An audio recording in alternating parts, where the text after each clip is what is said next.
Yeah, what's going on, people, and welcome to the Blue Steel Podcast Show. I'm your co-host LV Live, along with my co-host Jeff. Jeff, what's going on, man? We got that NFL trade deadline in a frenzy today. What's up, my man? Oh, not much, man. Busy day in the NFL and the Shield, as they say. So, let's talk about it. Yeah, absolutely, people. Thank you for your love and support. We truly appreciate it. Please, once again, hit us up at bluesteelshow@gmail.com. Bluesteelshow@gmail.com. Also, too, if you can, hit that like, share, subscribe button, that bell icon in the right hand corner. Please continue to hit us up. That's how you get notifications of our shows. And like my man Jeff said, let's get straight to it. Jeff, trade deadlines, NFL. This is what it's all about, baby. Everybody trying to get better, but the Jets unloading their whole team basically. It feels like. What do you think about that, Jeff? I mean, I don't know what the Jets trying to do, man. They had I think the GM that they had before got fired. They hired the coach, and now they got a new GM in there in place. And I think the coach is a bum. He should have never even got that second opportunity after sneaking a joint up in Miami. But as far as the trades and stuff, I mean, you know, I don't know what the Jets trying to do, man. They signed Le'Veon, now they trying to trade him 6 months later. All types of stuff. So it's a little crazy in there. If I'm a player, I just want to go. If y'all don't want me, send me somewhere else. You know, so Yeah, totally agreed. I mean, even with the big news today with the Jets possibly taking offers, the main offer being from the Dallas Cowboys from their star safety for their star safety, Jamal Adams. Um, they were super close to making that deal go. I think the Jets price tag was too high. Uh, they were like up to the 19th hour, man, and really trying to slam that closed. Uh, I think it was like Dallas and them were going back and forth, but now the deal didn't go through, and now right, you have a disgruntled player, Jeff. If you was Jamal Adams, how would you feel right now, Jeff? Talk to him. man, I'm not happy, man. I mean, the team don't want you to try to trade you. Obviously, everybody know.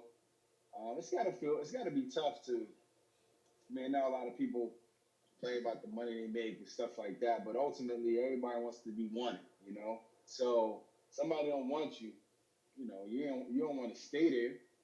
It's like dating somebody or being married and living in the same house, y'all ain't together. Nobody wants to stay in that. So, I'm sure he wants to get up out of there and that'll happen next year. Some point in the near future, it can happen the rest of this season, but that'll have some things going for him next year. What do you think about that? Yeah, I don't see him staying. I think he's gonna be leaving, Jeff. I think he's gonna pretty much do what Jalen Ramsey did this year. He's gonna pretty much uh, muscle his way up out of there. He probably feels like, look, listen, man, his productivity's been great. He was a Pro Bowler last year. Uh, with that productivity in this league today, you don't let a safety go, especially with the way the passing league is now. Everyone's just passing for. It feels like everybody's passing for 4,000 yards. Right. Um, so he's a high commodity player, um, and so I will be trying to leave. And then we move forward, and you kind of I mentioned Jalen Ramsey. He's Yep. out there in L.A. That was a big move that they made a couple of days ago, but they also traded away Akib Talib to Miami for a couple of picks. What'd you think about that, Jeff?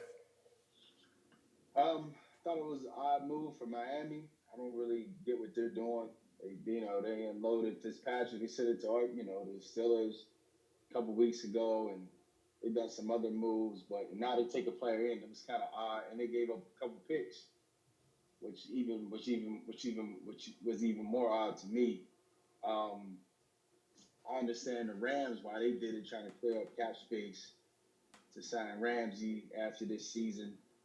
And also, he's kind of a knucklehead too, allegedly.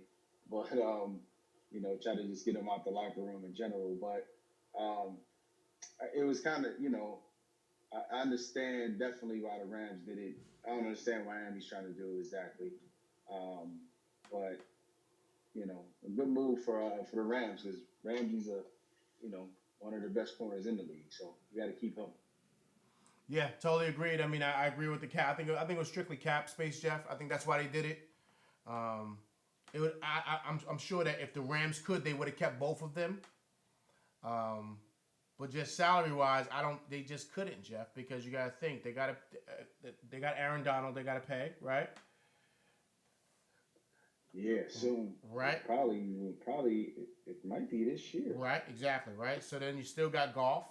You still got Todd Gurley. So what I'm saying is that you have some pieces there, players who are going to want big time money. So they probably just didn't. They just couldn't afford them. So that's why they did that. That was a smart move, I think. But the biggest deal I think, Jeff, that didn't get done today was the Bengals moving AJ Green. I don't know what the Bengals are doing. I'm just so confused. You just benched Andy Dalton. Do you really think with his contract pretty much not going to be voided next year, not voided, but it's going to be up, that AJ Green is going to be in a Bengals uniform next year? That's not going to happen. I don't know, Jeff. You let me know what's going up there in the AFC North in your neck of the woods. What's going on, Jeff? I don't pay no attention to the Bengals. That's the type of stuff they do. We all knew if you ask anybody outside of Cincinnati, you already knew Dalton wasn't the answer anyway. They gave him all that money, so they don't know what they're doing. They haven't for years. Um, but you definitely trade AJ Green so you can start over. You're starting over, so why keep him? If I'm him, I'm not playing. I'm gonna have an undisclosed injury the rest of the season. Keep collecting my checks and leave. They're not gonna. I mean, you would hope they wouldn't try to resign you or franchise you or something stupid, but I doubt they'll do that. They're turning a new leaf. Not why not just get rid of everybody you can and try to keep going from there. You know what I mean? So I don't know what they're doing. They don't either. They have no clue. Yeah, they don't know what they're doing, but you know who does know what they're doing? The Patriots, Jeff. The rich keep getting richer. I'm sure people know already, but a couple of days ago they just signed Mohamed Sanu, which was a big splash for them. With Josh Gordon going out on the IR, that was Yep. huge. What do you think, my man? Well, Patriots go for it every year, man. I don't like them at all, but you respect what they do because they legitimately try to win the Super Bowl every single year. They do everything they can to try to do that. They don't care who they got to trade. They'll trade a water boy if we give them a player. They don't care. So,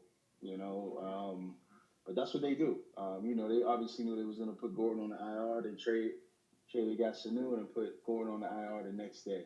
So they already knew they was doing that. So good move for them. I mean, they we'll see. But I mean, but we'll see what the Patriots is really about now. They're done with their JV tour. Now they're gonna start playing some teams that can actually put up a fight. To them now at this point. So because this schedule's been, I mean, they don't make their own schedule, but this schedule's been a cakewalk, literally. So to this point. Yeah, very true. And Jeff, one team who I'm really shocked didn't really make a move today, who I kind of was expecting they would, was the Eagles.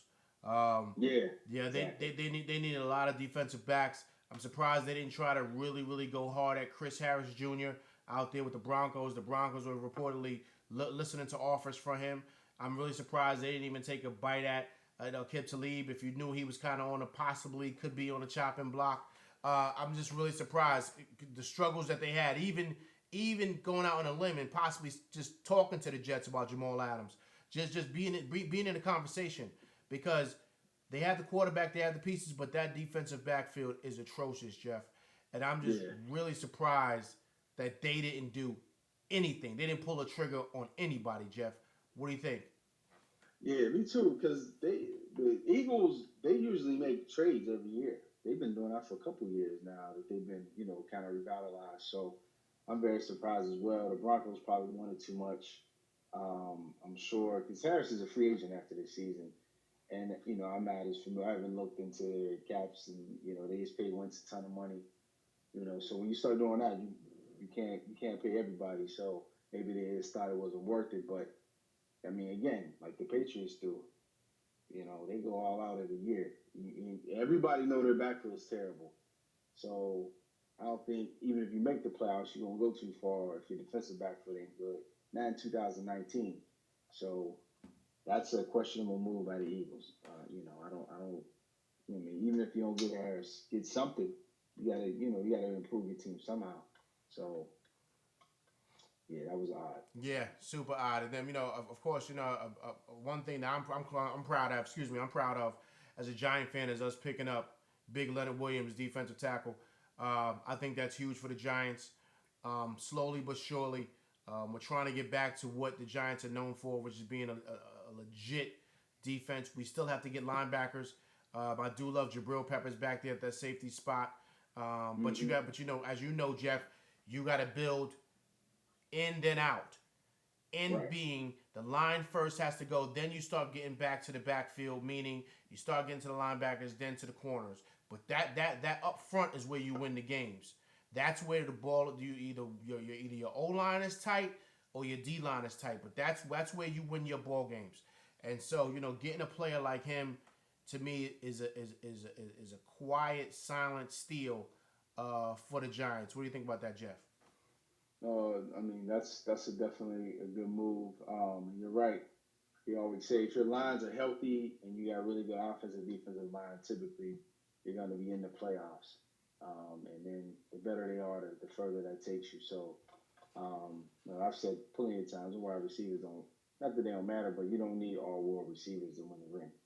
Um, so, good move. Getting back to, like you said, how they've been. Years y'all won the Super Bowl, great defensive line. Can get to the, because I can get to the quarterback. I don't have to have the greatest corners in the world. They just got to be able to hold up for 2.5 seconds. So, because we're going to get to the quarterback. So, that's what you want. You got to be able to put pressure on the quarterback, make them uncomfortable, and that's one step in the right direction for you guys. So Yeah, and then also too, Jeff. All the talks and all the chirps today with the deals.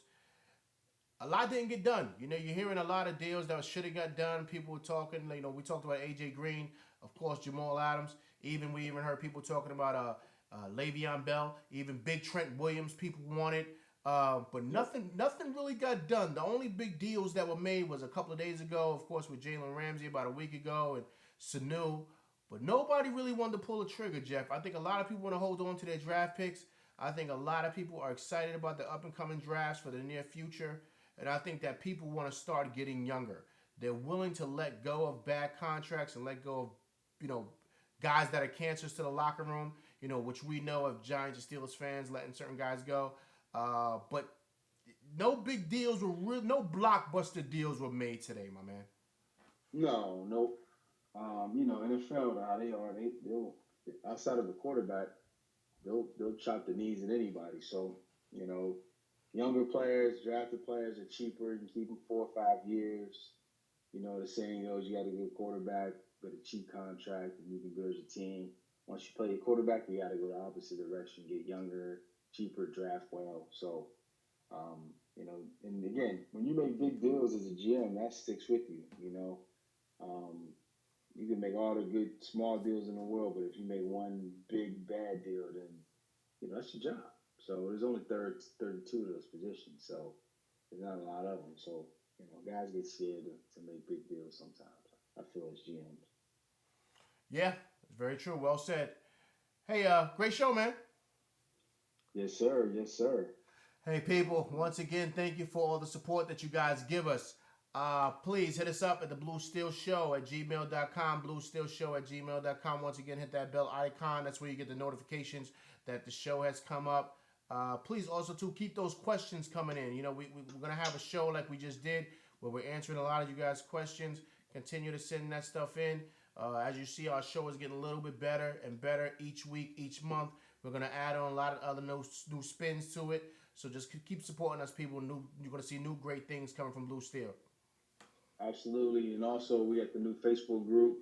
If you got an invitation, accept that. You're going to start putting things out there, during the week and kind of keep conversations going there as well.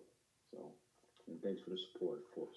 Absolutely. Hey, my man, I'm going to holler at you. All right, brother? All right. All right, my man.